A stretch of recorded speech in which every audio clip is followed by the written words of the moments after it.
Ini pembahasan tentang air radiator yang selalu habis. Air radiator habis itu dibagi 3 sebenarnya. Yang satu itu masuk ke ruang bakar, 2 masuk ke ruang oli, yang 3 itu bocor di bagian luar.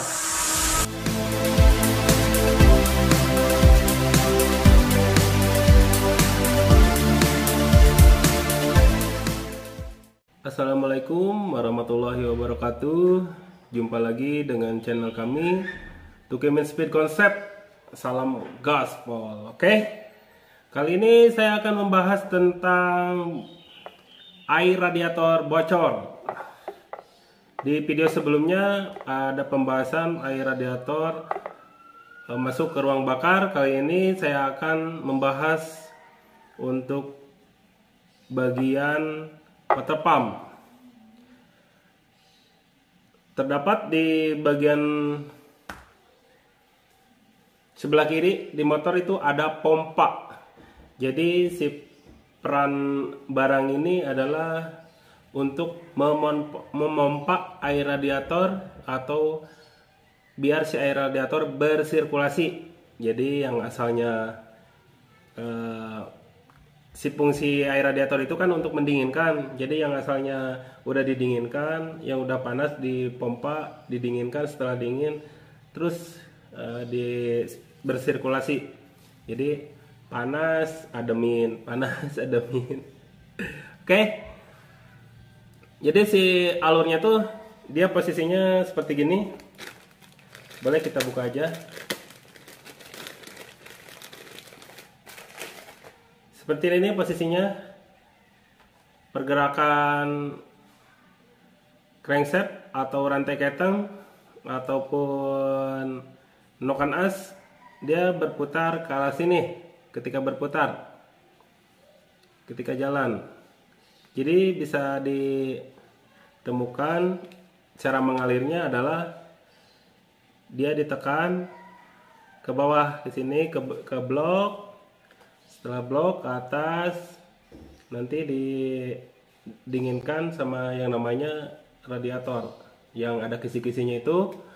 Jadi dia tuh si air itu didinginkan di radiator. Jadi di kisi-kisi itu memanfaatkan angin. Jadi ketika ada terpaan angin, si angin dimanfaatkan untuk mendinginkan air yang panas setelah di bagian blok seher ya. Nanti dipompa terus bersirkulasi. Oke. Sebelum lebih jauh, ini kebetulan ada alat peraga bawaan MX King. Perbedaannya MX King sama MX lama cuman di bagian ininya aja. Beda derajatnya ya. Kalau yang MX lama dia tuh ke atas. Kalau MX ini ke depan, kalau yang MX lama atau MX itu ke atas. Perbedaannya di situ saja. Untuk spare part komponen lainnya sama. Kita coba tampilkan item atau serial numbernya ada apa aja. Ini dia.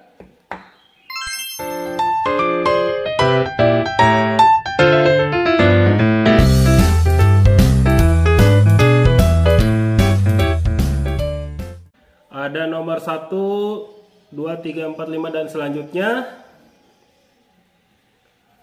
Itu dia gambarnya. Nah, item di dalamnya itu ada di situ. Nomor-nomornya ya. Nah, yang pertama itu nomor 1. Nomor 1 itu di bagian ini ya. Ini MXing. Ini kode partnya. Buat kalian kalau mau butuh silahkan. Nih kode partnya nih ya. MXing. Oke. Dan ini untuk MX new atau MX lama. Ini untuk kode partnya dan nama barang. Oke, lanjut nomor 2. Nomor 2 tuh ada seal water pump. untuk seal water pump juga hati-hati ya. Saya sarankan atau pengalaman saya yang terbaik itu memang bawaan dari Jupiter NMAX-nya. Dikarenakan sekarang tuh banyak yang versi hemat dari bawaan Matic. Entah itu Xeon, NMAX atau dan lain-lain lah. Dari harganya udah ketahuan. Jauh beda ya. Hampir 50% beda banget. Nah, untuk kualitasnya saya percayakan mending pakai ini aja. Untuk nomor 2 ini kode part dan nama partnya. Lanjut ke nomor 3. Sini ada packing plat besinya. Jadi dia berperan untuk memisahkan udara sama oli. Nanti si udara panasnya dilepas dari ini, nanti pakai selang ke box filter. Oke, sorry yang ini ketinggalan. Ini untuk nomor kode partnya dan nama partnya. Lanjut, setelah nomor 3 kita ke nomor 4. Kebetulan nomor 4 saya tidak ada stok. Nomor 4 itu bagian rumah ini nih. Ini terbagi 2 bagian. Yang bagian depan tadi nomor 1 dan ini nomor 4. Nah, tapi jangan khawatir, saya infokan juga ini untuk kode part dan nama partnya. Oke, kita lanjut ke nomor 5. Nomor 5 ada packing penghubung untuk rumah yang satu dengan yang duanya ya. Ini juga.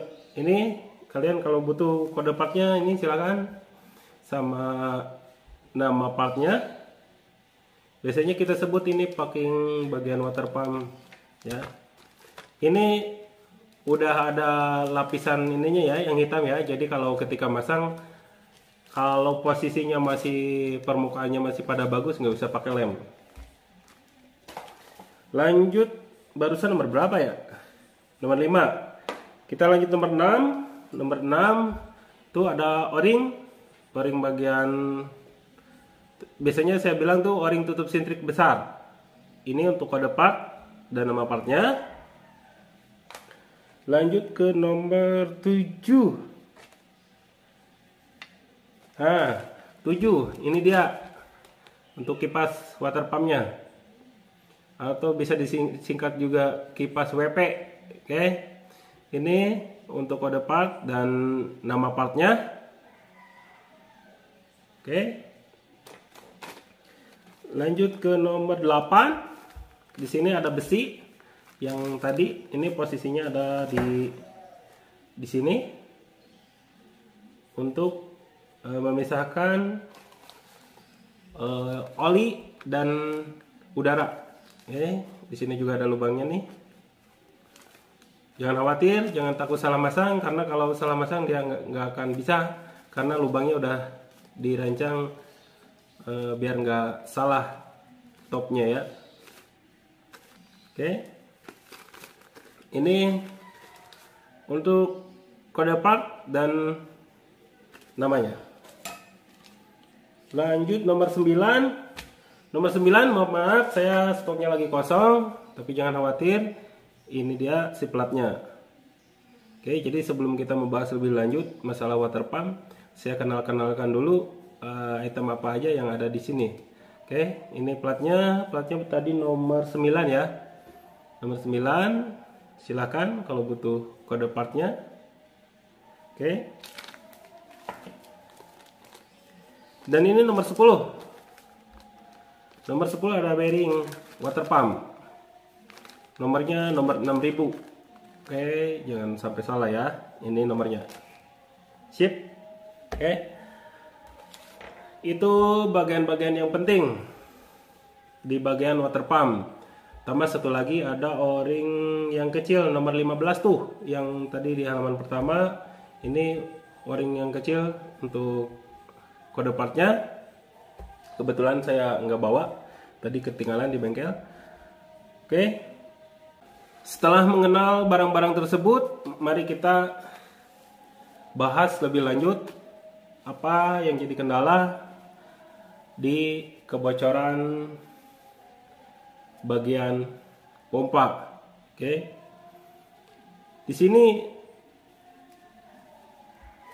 ada kipas water pump yang bergerak, digerakkan mengikuti putaran mesin. Jika mesin berputar lebih kencang, dia pun berputar sama lebih kencang karena dia mengikuti dari baut noken as. Nah, ketika ada gesekan besi sama besi, di situ dibutuhkan pelumas. Nah, makanya di sini dia bagian terendam oli.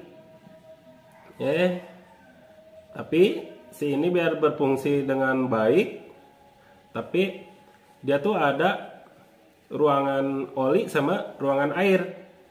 Nah, kalau itu ruangan tersebut sampai ada kebocoran, akan sangat fatal.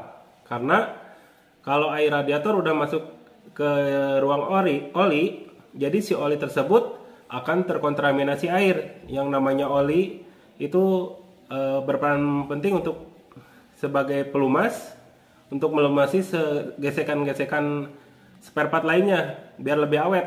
Nah, ketika pelumas itu terkontaminasi air, jadi si fungsi oli itu sudah tidak berfungsi atau fungsinya sudah banyak berkurang karena terkontaminasi air.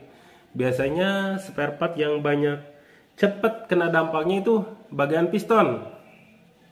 Oke. Lanjut, ketika ada permasalahan harus tahu penyebabnya dari mana. Mari kita analisa. Untuk kalian yang jarang bongkar pasang, mungkin dalam jangka waktu atau motor sudah dipakai bertahun-tahun. Biasanya itu terjadi kerusakan ketika bearing ini rusak. Ketika dia rusak itu si kipas dia bekerja tidak pada mestinya. Jadi dia udah mulai oleng ketika di sini ada beban air dan di sini ada dipaksa muter sama baut noken as. Jadi dia kerjanya udah nggak senter karena penyebabnya biasanya dari usia pakainya udah terlampau lama. Nah, setelah bearing ini rusak, biasanya karetnya yang ikut rusak atau sealnya. Seal water pumpnya ikut rusak karena dia istilahnya diganggu sama putaran as kipas yang nggak normal. Jadi dia mulai aus dan nggak menutup kemungkinan dia tuh kan ada pernya kiri kanan ada pernya, itu biasanya ada terjadi aus di sebelah sini berseberangan dengan bearing ya. Jadi di sini biasanya ada terjadi kalau dari bahasa Sunda itu genteng. Itu aus di sini, bagian sini aus, jadi ukurannya tekor. Nah, ketika tekor sininya udah aus, ininya aus, wah ya udah. Jadi di situ ada kemungkinan bocor melalui as ini lalu bisa nyebrang ke bagian oli. Oke, mudah-mudahan bisa dimengerti. Untuk permasalahan yang pertama itu karena usia atau masa pakai udah waktunya ganti. Yang kedua itu bisa aja karena kalian ngebongkar noken as atau bautnya itu cara diketok-ketok atau si permukaan si baut yang minnya itu jadi rusak atau nggak center lagi. Jadi dia sama kipas ini nggak pas. Jadi ketika dia muter nggak presisi. Jadi bisa aja ininya yang ikut goyang. Oke. Makanya kalau udah jelek diganti aja si bautnya. Apalagi yang kalian yang doyan gedor-gedor KDRT. Keresahan dalam rumah tangga. Oh bukan ya kalau di motor ya. Nah, itu salah satu permasalahannya. Untuk permasalahan tersebut bisa diatasi sesuai dengan kerusakannya. Tapi kalian harus jeli, harus benar-benar mengamati. Yang pertama, kalian harus kerjakan dengan sepenuh hati. Yang pertama, bongkar dulu semua area ini, bersihkan sampai bersih, jangan sampai ada noda tersisa. Kalau udah bersih, enak untuk analisanya. Tapi kalau udah ketika belum dibersihin udah kelihatan kasat mata jelek, udah nggak usah dibersihin, buang aja, ganti yang baru ya. Nah, kuncinya cara kerjanya itu, cara memperbaikinya, bersihin dulu semua itemnya, dibongkar-bongkarin, itemnya bongkar-bongkarin, dibersihin, terus kalian analisa part apa aja yang harus diganti dan part mana aja yang bisa dipertahankan. Oke, jangan sampai kalian istilahnya part yang harus diganti lalai, nggak kecek, jadi nggak keganti, yang akhirnya banyak keluhan atau curhatan seperti ini. Kenapa ya? Saya udah ganti pakai yang original, tapi masih tetap aja bocor. Iya. Nah, saya tanya, untuk bearingnya diganti nggak? Nggak, kata mekaniknya, atau kelihatannya yang rusak cuma sealnya aja. Oke, setelah diganti, cuman kuat beberapa lama atau beberapa bulan, udah bocor lagi. Apakah barangnya palsu atau nggak ori katanya? Ya, saya lihat untuk kode partnya udah sesuai dan harganya juga sesuai, jadi saya curiga permasalahannya yang berkaitan dari bahasan saya yang sebelumnya. Yang awalnya spare part yang lain rusak itu dari bearing, tapi bearing yang menimbulkan kerusakan tersebut itu nggak diganti, maka ketika diganti seal yang baru juga akan serasa percuma, cuman bertahan beberapa lama rusak lagi. Oke, begitupun ada yang bilang ininya udah diganti seal sama bearingnya udah diganti, tapi masih aja tetap bocor. Kalian tidak melakukan atau lalai melakukan penganalisaan di bagian kipas. Di kipas ini kan saya sudah jelaskan sebelumnya, di sini ada aus. Biasanya banyak sekali terjadi kerusakan di sini. Jadi ukurannya sudah tidak normal lagi. Oke. Makanya hal yang paling penting, sangat-sangat penting, yang saya rasa itu ada 3. Tapi yang lainnya juga tidak menutup kemungkinan rusak. Tapi kebanyakan 3 item ini yang paling harus diperhatikan ya. Nah, ketika 3 item ini sudah diganti, kalian pasang. Nah, ketika dipasang kalian harus melakukan pengecekan. Sebelum melakukan penutupan yang ini, pastikan si plat ini kondisinya masih layak pakai. Ausnya aus normal, nggak sampai dalam ausnya. Nah, karena si plat yang ini tuh tadi nomor berapa ya? Nomor 9. Karena si plat ini berfungsi untuk mengatur gap antara kipas sama rumah, bagian dalam dan bagian luarnya. Nah, di sini ada nut. Jadi ini dikendalikan sama plat yang itu. Oke. Jadi jangan sampai si platnya udah aus. Biasanya kendalanya kalau si plat ini udah aus, dia tuh muternya nggak lancar. Nah, jangan lupa juga kalian pas masukin kipas ini kasih gemuk atau stemplet, kasih pelumas lah biar lancar pas pertama dipakai. Nah, nanti kalian cek pakai tangan, diputer-puter. Kalau udah lancar berarti itu udah oke. Kalau belum lancar, kalian harus mengecek lagi untuk posisi plat ini dan posisi si seal. Sealnya udah benar-benar masuk atau belum ya, karena belum masuk juga dia bisa kena ke bagian kipas. Kalau kena ke sini nanti bisa rusak lagi. Oke. Kalau udah lancar baru kalian tutup.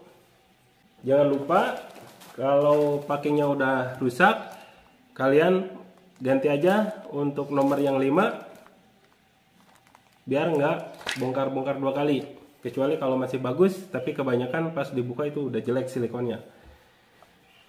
Oke. Ketika udah dipasang semua rapi, kalian cek lagi takutnya nanti si kipas bagian luarnya itu kena ke bagian ini, dikarenakan si platnya nggak diganti. Jadi tetap harus jeli untuk menganalisa sebelum memasang.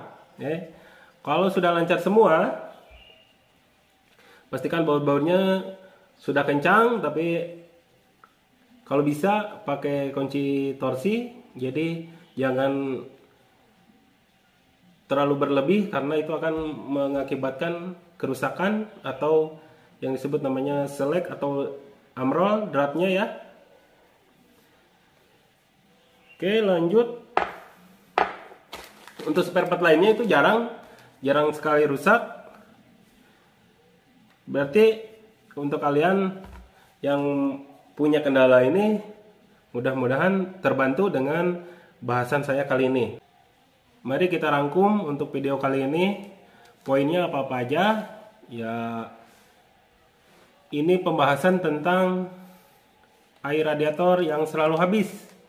Air radiator habis itu dibagi 3 sebenarnya. Yang satu itu masuk ke ruang bakar, 2 masuk ke ruang oli, yang 3 itu bocor di bagian luar. Tapi kalau bocor yang bagian luar saya rasa itu nggak perlu dibahas ya. Nah, yang pertama itu bocor masuk ke ruang bakar. Biasanya kendala si motor itu gejalanya susah nyala karena si BBM terkontaminasi air. Karena ketika si piston ke bawah dia akan menghisap. Jadi air radiator sedikit masuk, sedikit atau banyak masuk, itu bercampur dengan BBM akan susah dibakar dan jadi susah nyala. Nah, ketika piston dari TMB ke TMA, dia akan melakukan pemadatan atau yang disebut kompresi. Nah, si air radiator akan ke pompa masuk ke cadangan radiator, bahkan bisa menyembur kalau udah parah.